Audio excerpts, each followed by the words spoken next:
Hey everyone, thanks for tuning in and welcome back to another video. This one's slightly different. If you can't tell, I'm not on the course. We are actually at Casa de Aries. This is my humble abode and I'm currently at my office desk. And the reason I'm bringing this video to you, so first off, shout out to Goose who recommended this gem, something called Zen Golf. So for those that have maybe heard of this and know what I'm talking about, please watch the video still. But for those that haven't heard of this book, this is arguably going to be one of the greatest books out there. It really helps and focuses mainly on the mental game. So for all of us weekend warriors who probably just go to the range, mindlessly hit balls, dozens and dozens at a time, and maybe get stuck. If you ever thought about checking in on the mental side of things, and if not, then this video is for you.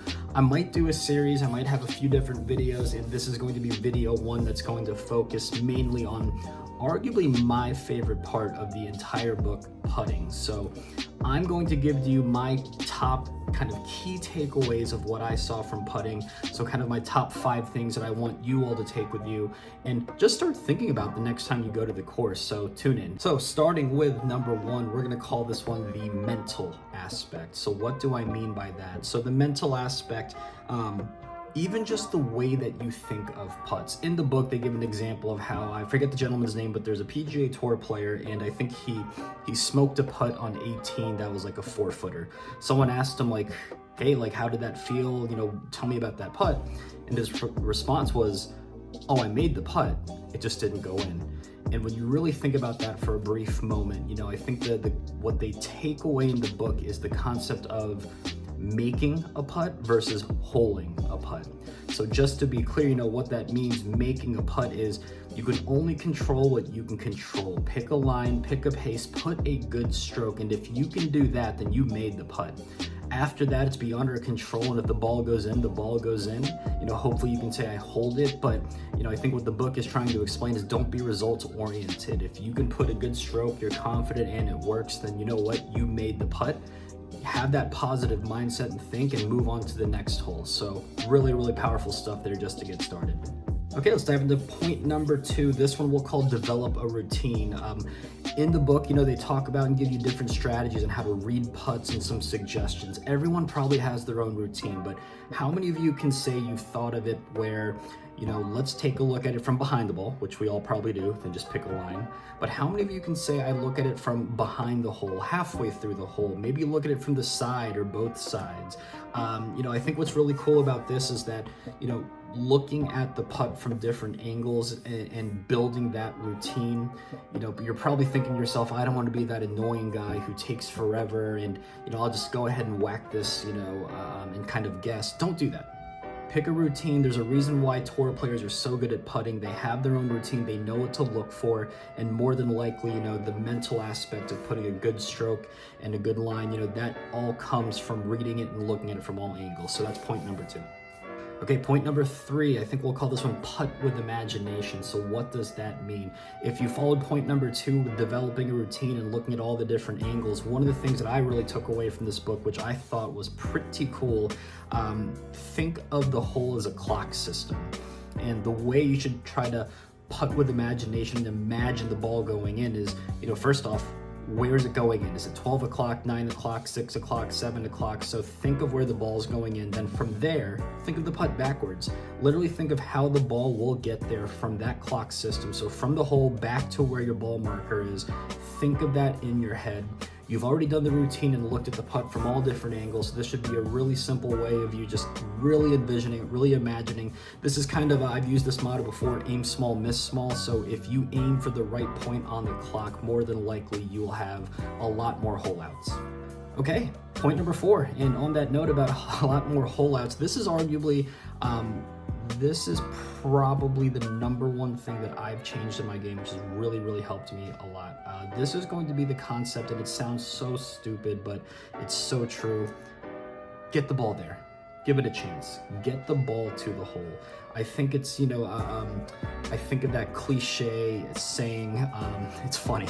I think of the Office episode where Michael Scott has that little poster where it's like you miss 99% of the shots you don't take.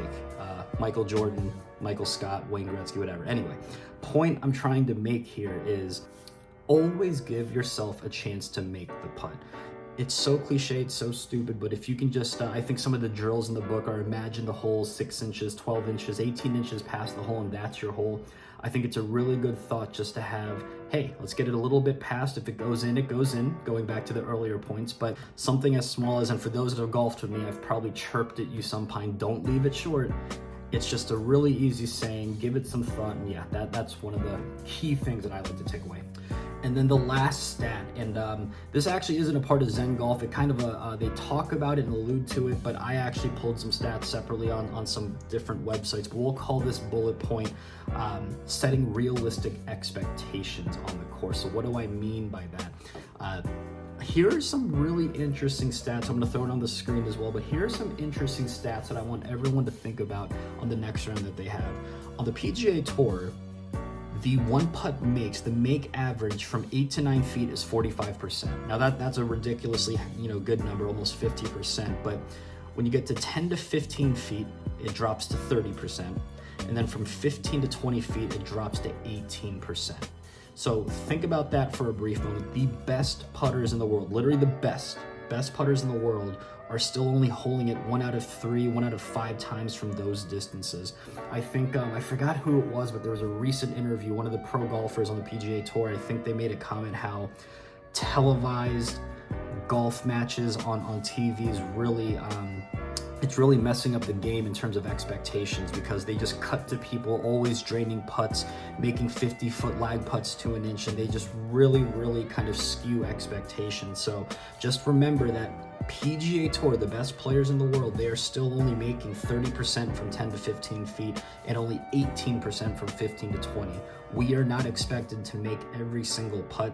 Now the caveat is, and kind of why they're pros and we're not, if you take a look at their 3-putt percentages from there, it is microscopic. So I think that's the big difference. But one of the things I like to think of is 29 putts per round is what the PGA Tour averages. So let's just say 30. I think you could round it up, but if we can float around 30 to 35 putts a round as a weekend warrior, you have that is a fantastic round. You also have to remember, as we're setting expectations, the proximity of their putts, because of how good their short game and wedges are, isn't apples to apples to us. So long-winded way of saying, pros do not make every single putt, especially as you start getting outside of 10 feet. So for us, we should have that same expectation of 2 putts are amazing, especially from over 10 feet.